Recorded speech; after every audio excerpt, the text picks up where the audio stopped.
सुनीता महंत अब आप मन देखा था छत्तीसगढ़ के लोकप्रिय YouTube channel CG panchayat news Chhattisgarh में सबो जगह के समाचार छत्तीसगढ़ी बोली में। तो अब शुरुआत करो आज के प्रमुख समाचार ले।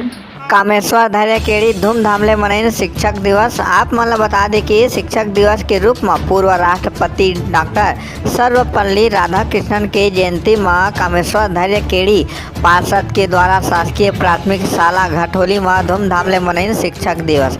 ए बेरा में स्कूल के छोटे छोटे बच्चा मन के संग में कार्यक्रम आयोजित करीन।